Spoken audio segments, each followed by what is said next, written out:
Bienvenidos una vez más al programa Caminando, que es el programa que quiere llevar la realidad, la vida de la diócesis a sus hogares.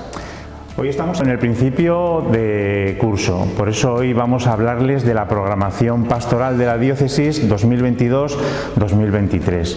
Ya nuestro obispo, don Manuel Sánchez Monje, en la fiesta de la Bien Aparecida trazó durante la homilía pues unas líneas generales de lo que va a ser esta programación. Y por esa razón hoy tenemos aquí en la sala Manuel Sánchez Monje a nuestro obispo, que nos va a explicar con todo detalle pues de qué se trata esta programación pastoral para este año, que nos afecta a la diócesis y muy en particular y de forma muy especial a las parroquias. Bueno, bienvenido, don Manuel. Bien hallados, buenos días. Hay una cosa con la que quiero empezar, es que este año usted presentó la renuncia al Papa por edad, pero aquí está, y además con una agenda frenética que no hay quien le siga. No es la agenda que toca en cada momento, no, ni es más ni es menos lo que toca, y mientras esté aquí, hasta que el Papa no acepte mi renuncia, pues tengo que trabajar como siempre, como que fuera a estar aquí toda la vida. Bueno, en primer lugar decirle que estamos aquí en estas estrenadas dependencias capitulares de la Catedral, en la sala Manuel Sánchez Monje, y con una exposición, con un entorno fantástico, con la exposición de cuadros de Indalecio Sobrino, La luz del silencio. Ha habido que luchar, ¿no?, para traer a esta exposición aquí. Pues sí, porque nos interesaba sobre todo la clase de exposición que es. Es una exposición sobre la vida monástica, especialmente y concretamente la vida de la trapa de los cistercienses. Aquí tenemos una en Cóbreces, hay otra de la que son muchos de los monjes que están aquí pintados con la trapa de San Isidro de Dueñas, y entonces es una catequesis sobre lo que es la vida contemplativa. La vida contemplativa, como bien sabemos, se funda en dos verbos que ya fueron la regla de San Benito: ora et labora. Hay que orar, hay que dedicar mucho tiempo a la oración, por eso a los monjes se les ve en distintos momentos de adoración, de oración, tanto en el templo como en sus celdas, silenciosos, por eso la luz del silencio.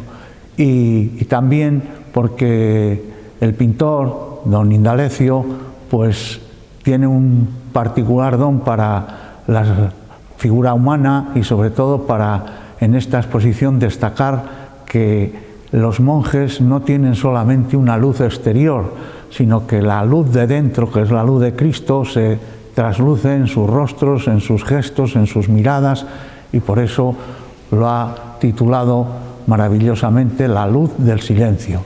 No solo es una exposición, sino que también es de algún modo una catequesis sobre lo que es la vida contemplativa.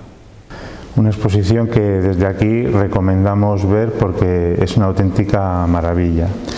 Y volviendo al plan pastoral de 2022-2023, comienza con una carta que ha escrito usted y que empieza, pues se ve que en la sociedad actualmente hay muchas preguntas sin responder, mucho sufrimiento, la guerra, el COVID, problemas ahora económicos, laborales, la familia. ¿Por qué empezar así una carta de presentación? Bueno, la situación que me sirve de punto de partida a la carta de presentación de la programación de este año, en todas las programaciones de cada año van precedidas de una carta del obispo.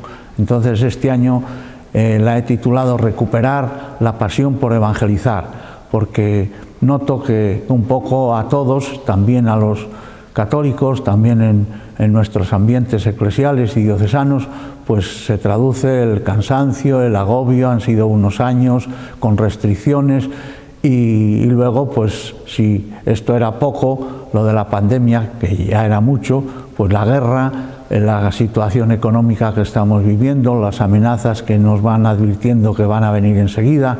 Entonces me ha parecido que en este momento la Iglesia tiene una palabra que decir, y es una palabra de ánimo, una palabra de no perder la esperanza, de recuperarla, y una pasión por evangelizar. Si no tenemos pasión por Jesucristo, si Jesucristo no es para nosotros alguien y no algo, alguien justamente que ocupa un lugar central en nuestra vida, que nos ha hecho entender el sentido de muchas cosas que sin él no se entienden. Por eso aludía a esas preguntas. Tenemos muchos recursos, mucha tecnología, podemos resolver muchas cosas, pero ¿podemos resolver el tema de si la vida tiene sentido o no?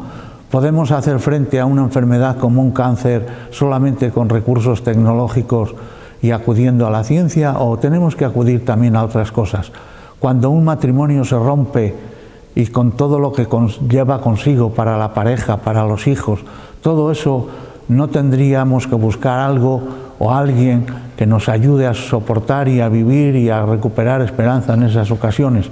Pues nosotros tenemos esa solución, lo vivimos y entonces tenemos que comunicarlo a los demás. Hay mucho sufrimiento, como decías tú, y nosotros podemos aportar una ayuda que es justamente la fe y el creer en Cristo, que nos da ánimos y nos da sentido para el gozo y también para el sufrimiento.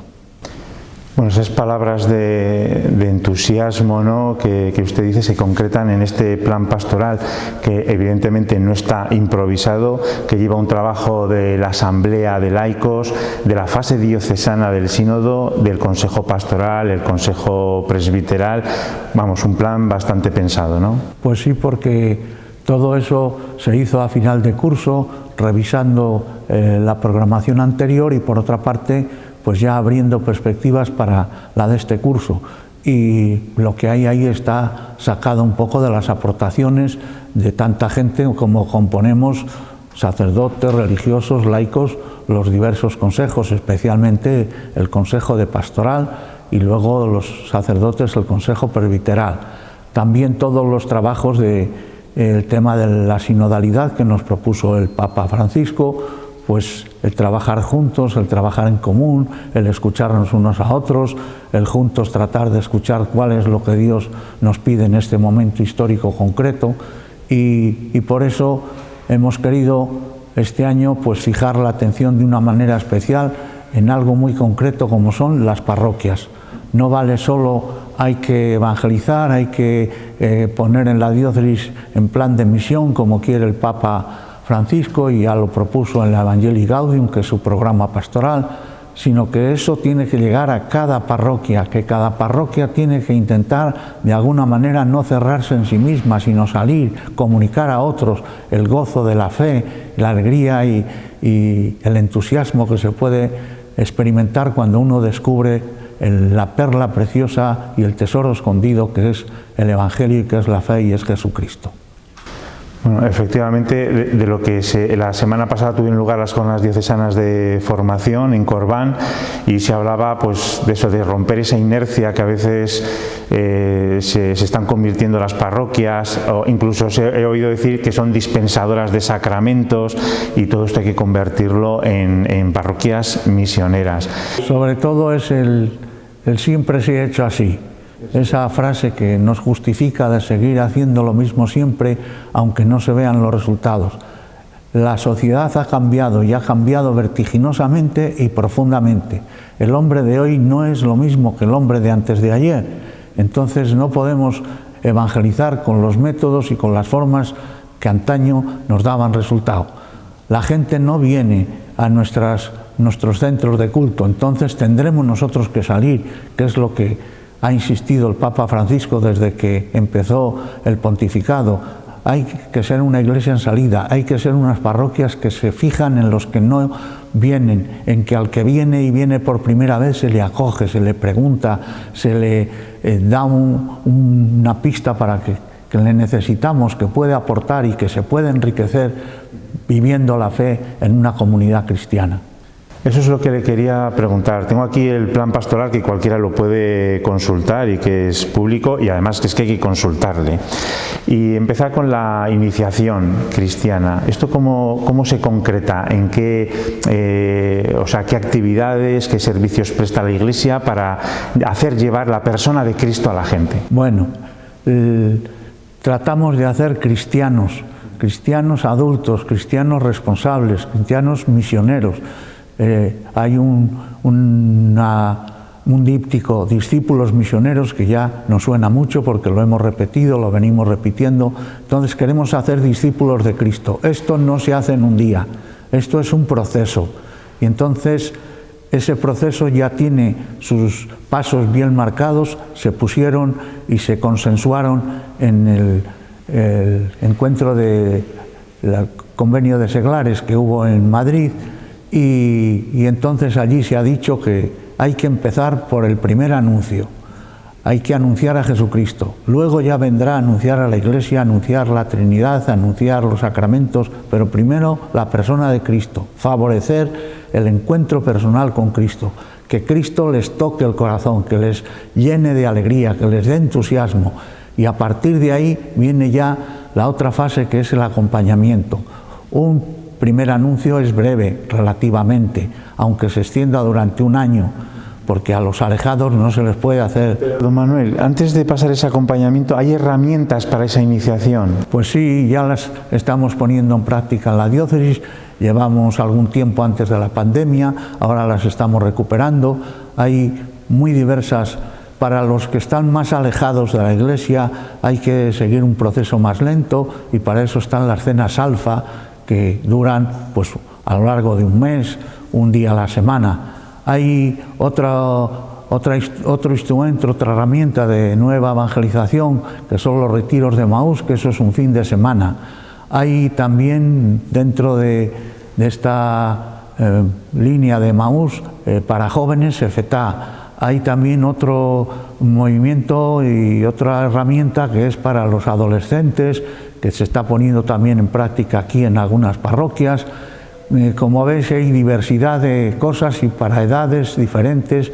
Hay cenas alfa para matrimonios, para novios, en fin, que es muy variado el panorama que tenemos. El caso es que utilicemos estos recursos para que empecemos por donde hay que empezar. Si a uno le introducimos en la práctica de la fe y en la práctica religiosa, pero no hay el encuentro personal con Cristo, igual que empieza se puede terminar.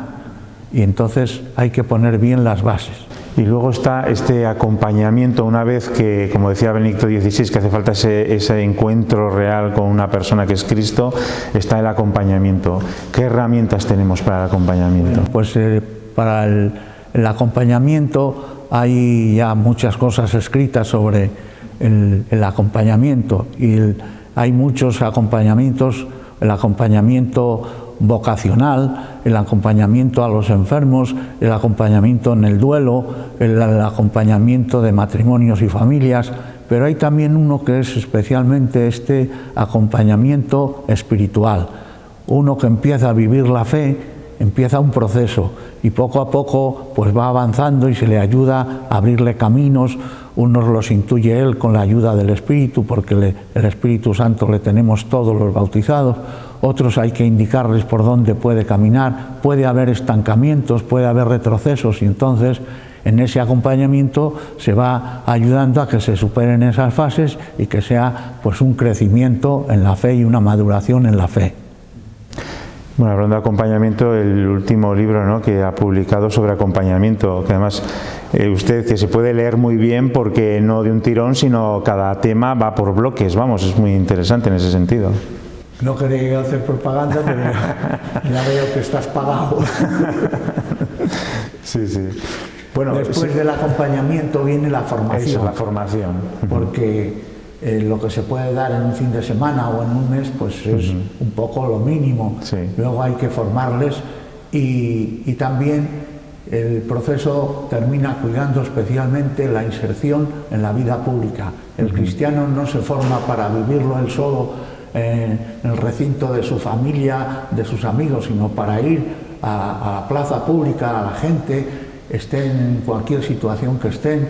Nosotros no hacemos distinción, sino que aceptamos a las personas como están, y a esas personas son a las que tenemos que formar para que también ellos lo que reciben luego lo den.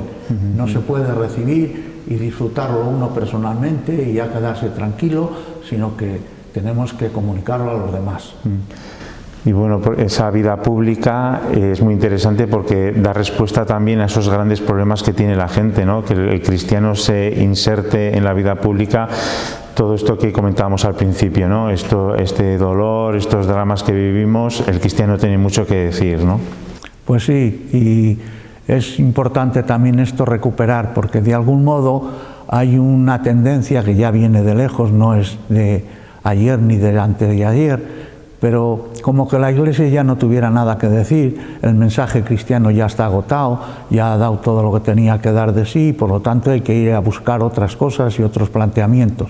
Y nosotros lo que tenemos que anunciar con el testimonio y con la palabra es: Cristo sigue siendo el centro de la vida y de la historia. Cristo tiene respuestas para los problemas fundamentales del hombre que no pasan. El sentido de la vida, el sentido de la muerte, el sentido de una vida como la de Cristo, que es darse y darse a los demás gratuitamente, incluso hasta dar la propia vida. Pues eso es un mensaje que hoy es muy necesario, porque tendemos a cerrarnos, a vivir egoístamente. Yo trato de salvar mi piel y los demás allá. Eso no se puede tolerar en un cristiano, porque tiene este mensaje. Y luego, pues tiene también la Iglesia instituciones que conviene que se conozcan y que resuelven, ayudan en grandes problemas. Por ejemplo, el Proyecto Hombre pues está para los que tienen adicciones. Antes estaban muy centrados en la droga, ahora están también atendiendo otras adicciones más recientes, más modernas, la adicción al juego, la adicción a la bebida, y hay muchas, al móvil. Todo esto está surgiendo ahora y tiene su problemática, y están actualizándose y atendiendo a eso. Estamos viendo ahora recientemente el tema de los problemas mentales que surgen en las personas que han vivido y que hemos vivido la pandemia, pero especialmente en los adolescentes y los jóvenes. Hay muchos intentos de suicidio. Entonces nosotros también tenemos herramientas. Aquí en la diócesis acaba de implantarse la red de escucha.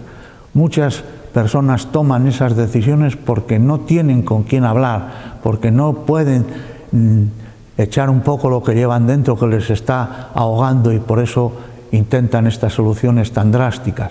Están también los centros para la salud mental, el Padre Meni, por ejemplo, que tenemos aquí entre nosotros, y también de algún modo por los hospitalarios, están siempre relacionados con las enfermedades, pero especialmente las de carácter mental.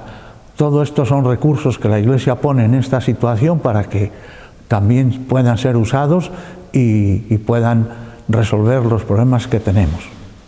Bueno, y eso que es una mínima parte de los recursos que pone la Iglesia. Cualquiera que vaya a una parroquia y se quiera informar, la verdad que se va a sorprender de dónde está la Iglesia metida, y donde a veces donde nadie quiere estar, ahí está la Iglesia. Hay tantas cosas, y por no enumerar todo el amplísimo campo de Cáritas en muchos aspectos, con buscar vivienda para el que la tiene, buscar una manera de educar para que el dinero que se les da pues hagan unas compras que sean adecuadas a su situación, en vez de darles ya las cosas hechas y los alimentos, hacer colas para recibir bolsas, que eso pues es un poco denigrante para las personas. Bueno, y para este curso hay un broche de oro, que es el año jubilar lebaniego, que bueno, eso también está dentro del plan pastoral. Sí, porque empieza este año, empezará en abril, el día de la fiesta de Santo Toribio, y se extiende hasta el 23 de abril del próximo año 2024. ¿Con qué actitud tenemos que ir a este año jubilar, don Manuel? Primero, el año jubilar, como sabemos, está centrado en la cruz, la reliquia más grande de la cruz de Cristo, que tenemos la gracia de albergarla en Santo Toribio, y donde hay unos franciscanos que custodian el santuario, que está abierto a cantidad de peregrinaciones, no solo en los años jubilares, sino a lo largo de todos los años. El año jubilar se intensifica, y es un año para meditar lo que significa la cruz de Cristo. El pasado año jubilar meditábamos un poco sobre la dimensión gloriosa de la cruz. Nuestra gloria, Señor, es tu cruz, era el lema, el eslogan, porque queríamos ver la cruz no desde la perspectiva de la muerte de Cristo, sino desde su resurrección. La cruz con Cristo resucitado ya no es un instrumento de tortura, de muerte, sino que es al revés, un instrumento de victoria. Cristo en la cruz, dice San Juan, estaba ya sentado en el trono y era constituido Rey del universo. Y ha sido Señor y dador de vida para siempre.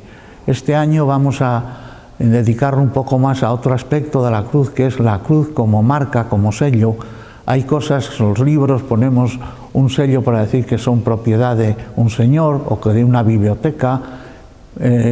Los pastores a las ovejas les marcan, cuando un pastor atiende ovejas de distintos propietarios, llevan su marca. Los toros de Lidia llevan la marca de la ganadería.